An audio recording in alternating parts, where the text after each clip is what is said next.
Ganap nang napugutan ng ulo ang Islamikong Republika, ngunit uhaw pa rin sa dugo ang marahas nitong mga galamay habang nangako ang Iran ng di pa nararanasang paghihiganti para sa pagkamatay ni Ayatollah.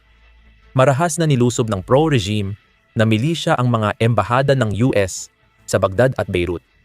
Pilit pumasok sa mga compound na kahalintulad ng insidente noong 1970 at 79. Ngunit hindi rito natapos ang kaguluhan. Sa halip na harapin ng harapan ang militar ng US, nagpakawala ang Iran ng duwag at malawakang pag-atake ng mga misil laban sa mga sibilyang target sa mga kalapit na bansang Arabo. Pinaulanan ng apoy ang Dubai at Doha upang pilitin at takutin ang rehiyon na sumuko. Pinatutunayan ng walang dahilan na pag-atake sa neutral na bansa na terorismo lang ang estratehiya ng rehimeng walang pinuno. Nag-aalab na ang gitnang silangan. At dito magsisimula ang kwento sa matinding banta ng Iran na ipinalabas sa buong mundo. Pakinggan ang clip na ito. Magdiriwang ang mga demonyo sa mundo. At lahat ay nagawang i-brainwash. Pero hindi pa ito tapos. Si Trump ay magbabayad ng halagang hindi pa nabayaran ng kahit sinong Amerikanong presidente sa lahat ng panahon. Hindi pa nabayaran ng kahit sinong Zionista sa lahat ng panahon. Hindi pa nabayaran ng kahit sinong kriminal sa lahat ng panahon. Makikita ni Trump dahil paparating na ang paghihiganti at malapit na itong dumating. At ang paghihiganti ay hahabulin si Trump. Hahabulin ang lahat ng tumulong sa pagpatay na ito. Babayaran niya ang pinakamataas na kaparusahan. At hindi lang ito galing sa milyon-milyong Iranian. Hindi lang ito mula sa milyong-milyong tao sa mga bansang lumalaban. Kasama rin dito ang mga bagong sumali sa paglaban. Pagkumpirma sa pagkamatay ni Khamenei, nangako ang Iranian State TV ng hindi pa nararanasang paghihiganti.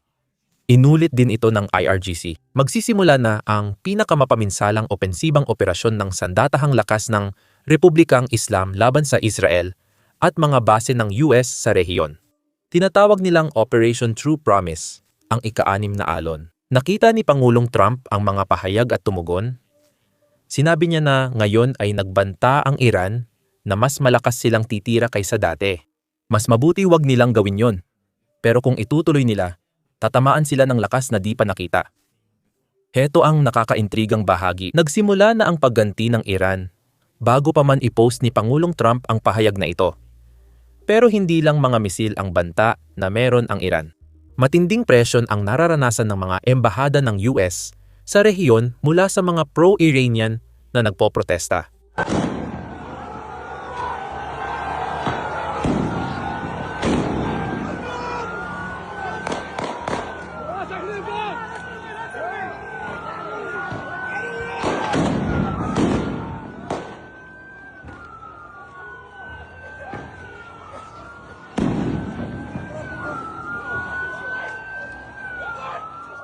Sa Baghdad, pagkagising ng mga nagpoprotesta, agad nilang tinangkang pasukin ang embahada ng US.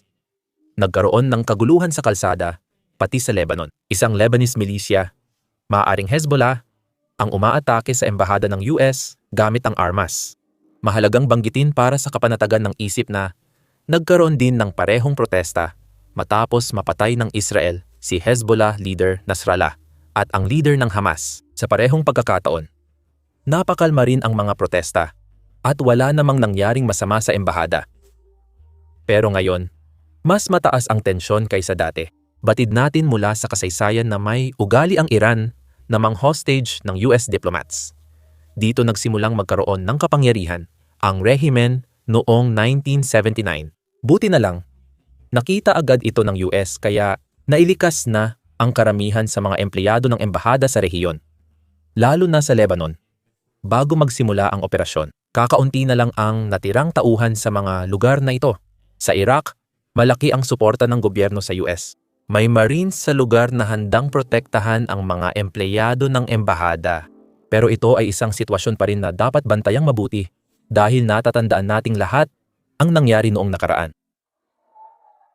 Noong Nobyembre 4, 1979 inalis ng Islamic Republic of Iran ang kalayaan, dignidad at pagmamalaki ng 52 Amerikano 52 bihag ang ikinulong sa Iran sa loob ng 444 na araw mula sa pagtatapos ng 1979 hanggang Enero 1981.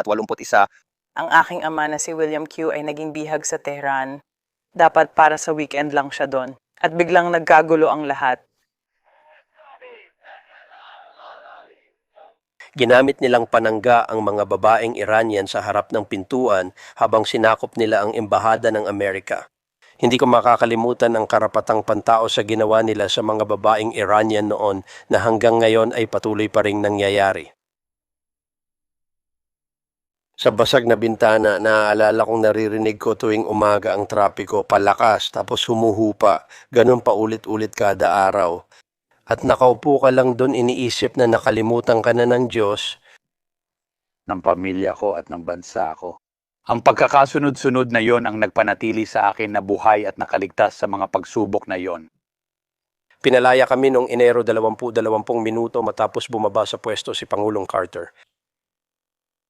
Magkaiba ang ugnayan ng mamamayang Iranian at pamahalaan ng Iran. Magkaibang bagay ang mga ito. Yung mga tao sa Iran ay mas tumitingin sa kulturang kanluranin bilang isang bagay na kinahihiligan at kinagigiliwan nila.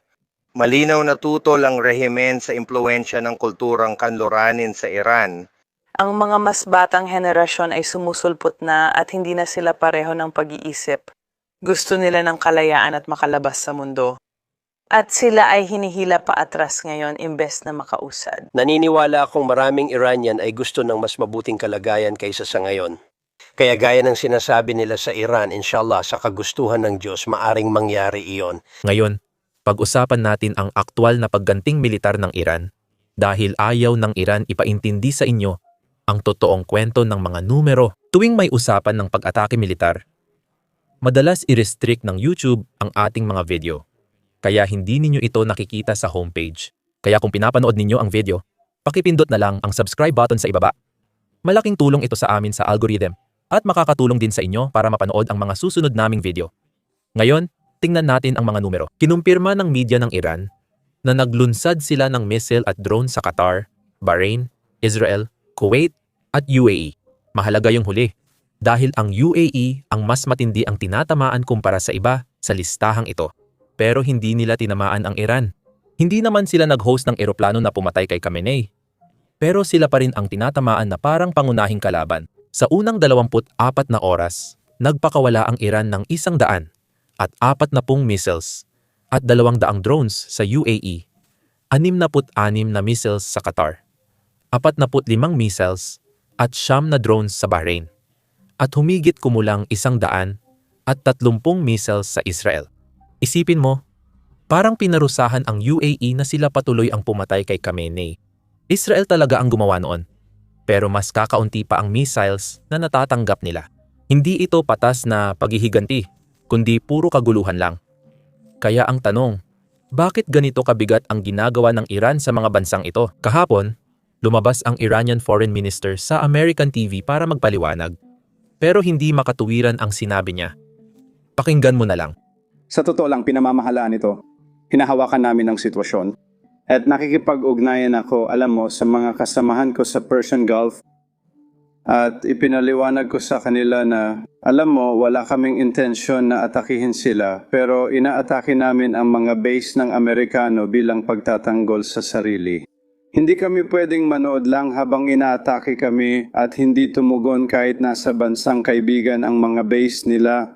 Ipinaliwanag ko ito sa kanila at umaasa akong naintindihan nila ang situation. Isa pang punto na kailangan kong banggitin ay... Sinasabi niya na ang Iran ay umaatake lang sa mga bansang ito dahil naroon ang mga base ng US. Pero tingnan mo kung sino talaga ang nasasaktan. Hindi mga sundalong Amerikano, mga mamamayan ng UAE, Qatar, Kuwait, at mga turistang nasa mga bansang ito ay nasasaktan. Hindi totoong dahilan ang sinasabi ng Iran sa mundo. Mas simple ang totoong dahilan. Alam ng Iran na mahigpit ang depensa ng mga target militar. Ang mga base ng US ay may depensa. At syempre, malamang na mas mahigpit pa ang depensa ng Israel kaysa sa mga base ng US sa mga bansa. Kaya hindi talaga kayang saktan ng Iran ng malaki ang US o Israel. Kaya tinatarget nila ang mga sibilyan, hotel, apartment, paliparan, at anumang magdudulot ng kaguluhan. Ito rin ang rehimen na pumatay ng 30,000 katao mula sa bansa nila noong Enero.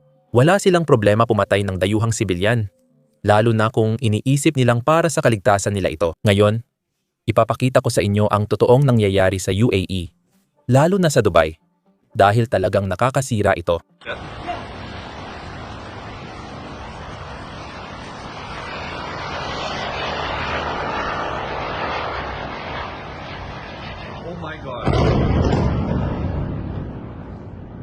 Ito ang mga hotel, apartment at sibilyan na tinutukoy ko. Hindi pwedeng sabihing military asset ang target ng Iran. Maya-maya, may debris na muntik tumama sa isang cameraman. Ganito maghiganti ang Iran. Panoorin ninyo.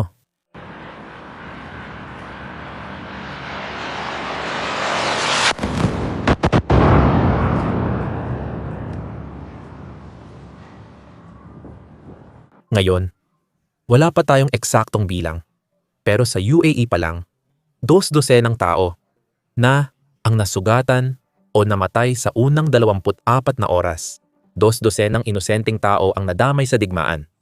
Hindi lang ito sa UAE, kundi pati sa Doha, Qatar, may mga pagsabog din. Panoorin ang clip na ito.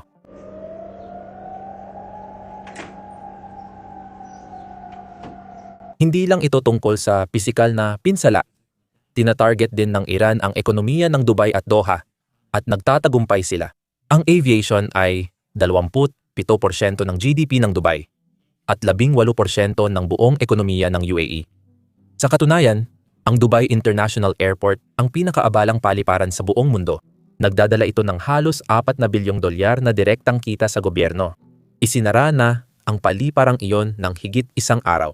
Libo-libo o baka 10,000 ang na-stranded sa paliparan mula sa iba't ibang bansa. Kaya nagmamadali ang mga gobyerno na ilikas ang kanilang mamamayan. Habang nangyayari ito, patuloy na binobomba ng Iran ang paliparan. Grabe talaga.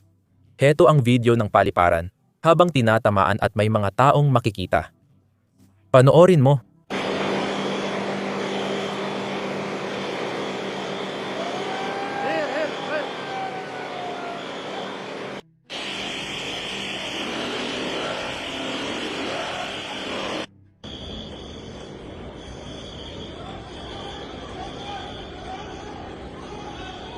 Nangyari na ito ng maraming beses.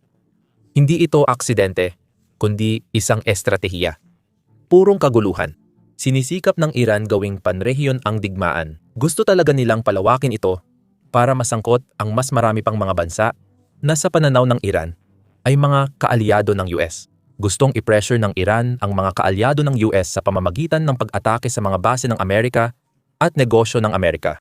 Alam ng Iran na hindi handa ang mga bansang ito sa ganitong pressure. Iniisip nila na kapag pinahirapan ng UAE, Qatar, at Saudi Arabia, pipilitin ng mga ito ang Estados Unidos na itigil ang pag-atake sa Iran. O kahit man lang, iniisip ng Iran na lalayo ang mga bansang ito sa Washington at baka maging neutral pa sila. Pero hindi ito gumagana. Sa katunayan, bumabaliktad pa nga ang epekto. Naglabas ng pahayag ang Muslim World League, isang malaking organisasyong Islamiko na kinokondena ang pag-atake ng Iran sa kapwa bansang Muslim. Ngayon, narito naman ang Saudi Arabia at UAE, 2 bansa na parang may Cold War nitong mga nakaraang taon. Pero ngayon ay nagkakalapit dahil sa mga pag-atake na ginagawa ng Iran. Ang mga bansang ito ay naging sobrang neutral hanggat kaya. Hayagang inanunsyo ng Saudi Arabia bago ang operasyon na hindi nila papayagan ang US jets na gumamit ng kanilang himpapawid. Hindi sila kasali o kumakampi kanino man. Pero ngayon nakikita na nila ang posibleng kinabukasan nila kung mananatili ang rehimeng ito at ayaw nila iyon. Kaya ngayon, ang mga dating umiiwas na bansa ay lumalapit na sa Estados Unidos at Israel. At ilan ay hayagang nananawagan ng pagpapalit ng rehimen sa Iran. Layunin ng Iran na ihiwalay ang Amerika, ngunit nagkakaisa ang rehiyon laban sa kanila. Gayunpaman, sinabi ng IRGC na magpapatuloy ang kanilang pagganti at nangakong maghihiganti ng mas matindi at sunod-sunod na sampal na pagsisisihan. Hula ko, ibig sabihin nito ay susubukan nilang dagdagan ang tindi sa bawat pag-atake. Kaya Talagang dapat itong tutukan ng maigi lalo na't sinusubukan ng Iran palalain ang digmaan at isali pa ang ibang bansa. Bukod pa rito, mukhang may bagong pinakamataas na pinuno na nahalal. Hindi pa namin alam kung sino siya. Pero kapag nalaman, i-update namin kayo. Huwag kalimutang mag-subscribe. Ako si Sam. Magkita tayo sa susunod na video.